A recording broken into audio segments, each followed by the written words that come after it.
안녕하세요. 형광펜 성경이 제공하는 성경 공부, 오늘은 욥기 31장입니다. 욥이 6장에 걸쳐서 자기가 옳다라는 얘기를 하고 있는데요. 그 마지막 장입니다.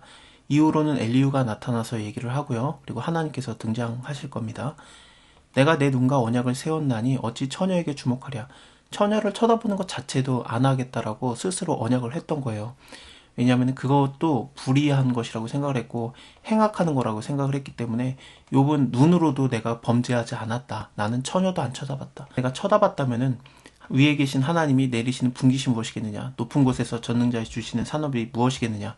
그건 환란이고 재앙 아니겠느냐. 그가 내 길을 감찰하지 아니하시냐. 내 걸음을 다 세지 아니하느냐. 23장 10절을 보면 나의 가는 길을 오직 그가 아시나니 그가 나를 단련하신 후에 내가 정금과 같이 나오리라. 그 얘기가 나왔었잖아요. 근데 그 뉘앙스가 좀 다르다라고 얘기를 많이 했었죠. 그러니까 하나님이 내 가는 길 다 봤지 않느냐. 그랬으니까 내가 시험 당해봤자 하나님이 아무리 나를 테스트해봤자 나는 정금과 같기 때문에 하나님을 맞대할 수 있다. 하나님 좀 나랑 얘기 좀 합시다. 그런 뉘앙스였어요. 그래서 지금도 마찬가지예요. 그가 내 길을 감찰하지 않았느냐. 그가 내 길을 받지 않느냐. 그가 내 걸음 다 세지 않았느냐. 나 잘못한 거 없다요. 언제 나의 행위가 허탄하였으며 나의 발이 게으르 빨랐던가. 그리하였으면 내가 공평한 저울에 달려서 하나님이 나의 정직함을 아시게 되기를 원하노라. 언제 내 걸음이 길에서 떠났던가. 내 마음이 내 눈을 따라갔던가. 내 손이 더러운 것에 묻었던가. 그리하였으면 내가 심은 것을 타인이 먹으며 나의 소산의 뿌리까지 뽑히는 것이 마땅하니라.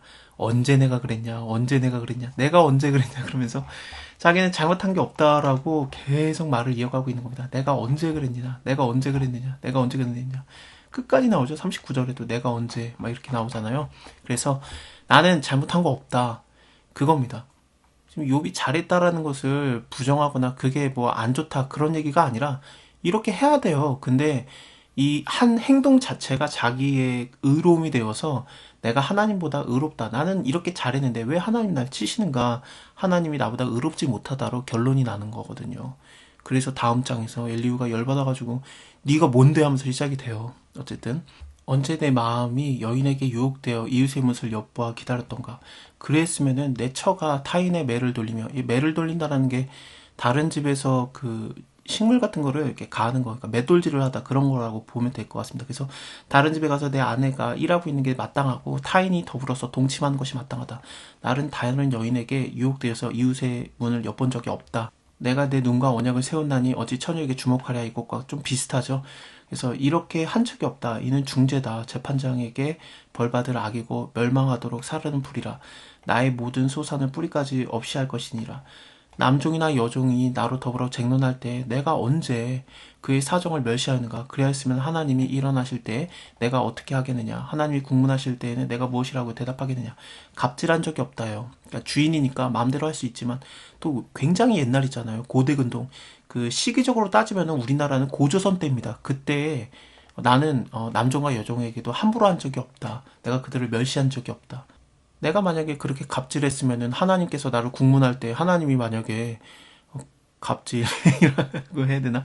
하나님께서 더 높으신 분이기 때문에 권력이 많으신 분이기 때문에 마음대로 짓누를 때 내가 어떻게 하겠느냐죠. 그러니까 우리가 우리에게 죄진 자를 사해준 것 같이 우리의 죄를 사해줍시고 그런 뉘앙스가 있는 겁니다. 나는 그런 적이 없다.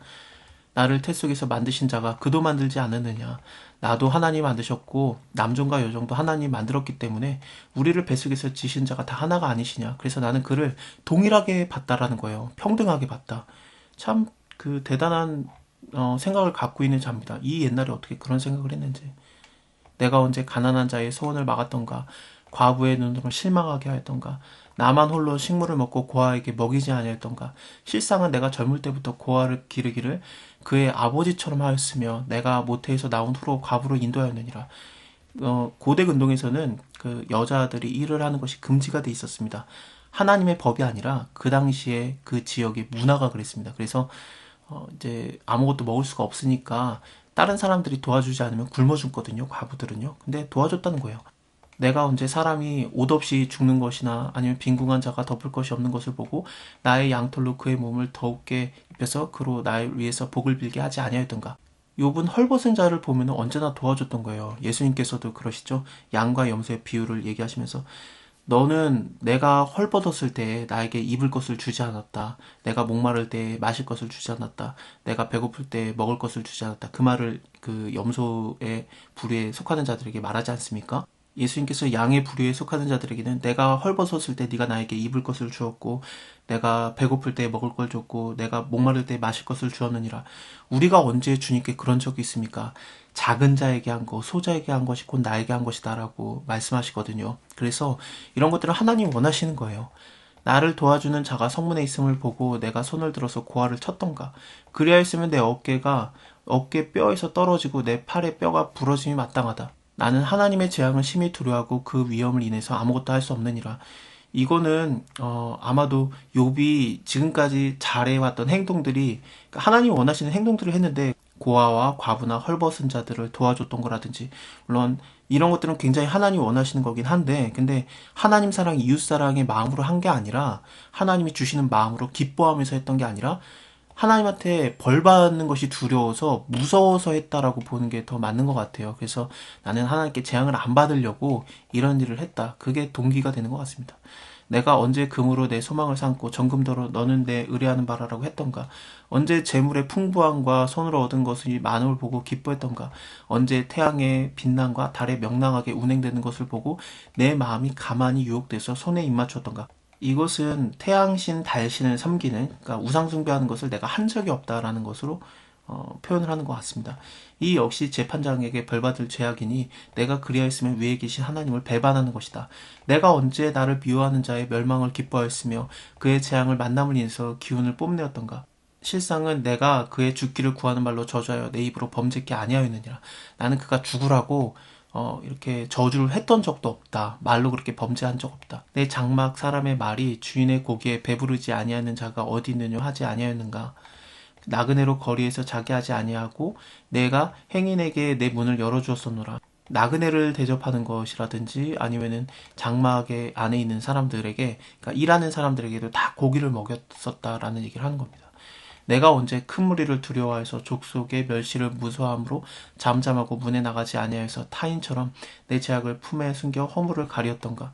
누구든지 나의 변백을 들을지어다. 나의 서명이 여기 있으니 전능자가 내게 대답하시기를 원하노라. 내 대적에 기록한 소송장이 내게 있으면은 내가 어깨에 매기도 하고 면류관처럼 머리에 쓰기도 하며 이것이 내가 잘못한 것이다 라고 돼 있는 것이 있으면 내가 그걸 쓰고 다니겠다. 내가 어깨에다 메고 다니겠다. 내 걸음의 그 수요를 따라서 그에게 고하고 왕족처럼 그를 가까이 하였으리라. 언제 내 토지가 부르짖어서 나를 책망하며 그 이랑이 일시에 울었던가. 언제 내가 값을 내지 않고 그 소산물을 먹고 그 소유주의 생명을 잃게 하였던가. 그리하였으면 밀 대신에 찔레가 나고 보리 대신에 자풀이 나는 것이 마땅하니라 하고 욥의 말을 그치니라. 자, 욥이 잘 살아왔는데, 근데 욥의 중심이 뭐냐면은 욥이 자기를 스스로 의롭게 여기고 하나님보다 자기가 더 의롭다라고 말하고 있는 거예요. 그래서 친구들이 더 이상 할 말을 잃게 되죠. 그래서 뭐 이거에 대해서 어떻게 말하겠습니까? 자기가 하나님보다 더 옳다고 말하고 있는데, 이렇게 사는 것은 물론 중요한 겁니다만, 근데 우리의 행동이 우리를 구원하지 못해요. 예를 들면 야곱 같은 경우에 야곱이 하나님한테 잘했던 거 한번 생각해 보시기 바랍니다. 하나님한테 도움이 될 만한 잘한 게 무엇이 있었습니까? 없어요. 씨름했던 거, 그래서 이스라엘이라고 이름 받은 거 아니었죠. 그거는 자기를 위한 거였고, 뭐 장자의 권한을 사모했던 거, 그것도 자기의 복락을 위한 거였어요. 물론 하나님의 언약을 소중히 여긴 거라고 말할 수도 있겠지만 결국에는 자기를 위한 거고 자기의 가족들을 위한 것만 생각을 했었고, 굳이 뭐 하나 뽑자면은 뭐 그 베델에서 그 기름 부었던 거, 그거 하나 말고는 하나님께 그렇게 대단히 드린 것도 없어요. 평생 동안에 그렇습니다. 하나님께서는 근데 야곱에게 어떻게 대해주십니까? 그를 이스라엘로 바꿔주시잖아요. 그렇습니다.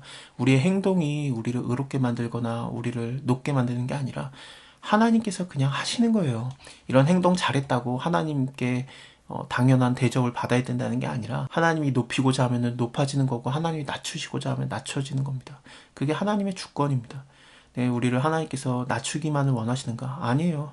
하나님께 순종하면은 끝까지 내려갈지라도 하나님이 높이시는 거예요. 예수님께서 죽기까지 복종하셔서 십자가를 지셨을 때, 그래서 십자가의 죽으심으로 자기의 모든 것을 다 버리셨을 때, 그때 하나님께서 그를 지극히 높여 모든 이름 위에 뛰어난 이름을 주사 땅 아래에 있는 자들과 땅에 있는 자들과 땅 위에 있는 자들 모든 자들이 다 그 이름 앞에 무릎 꿇고 주라 시인하게 하셨느니라. 빌립보서 2장의 말씀을 보면은 그게 하나님의 방법입니다. 우리가 하나님 앞에 순종을 하면은 그게 바로 우리를 높이는 거지. 뭐 이런 행동으로 내가 당연히 하나님께 대가를 받아야 된다. 그런 거는 없습니다. 자, 다음 시간에 엘리후가 이 말을 더 이상 듣고 있을 수는 없어요. 그래서 내가 좀 말해야 되겠다. 내가 나이가 어려서 가만히 있었는데 이제 니네가 대답을 못하고 있으니까 이제는 내가 말하리라 하면서 하나님의 마음을 대변해 주는 듯한 그런 대화를 하기 시작합니다. 왜냐하면 엘리후는 하나님한테 혼나지 않았던 유일한 사람이거든요. 자, 다음 시간에 엘리후 이야기를 보도록 할게요. 감사합니다.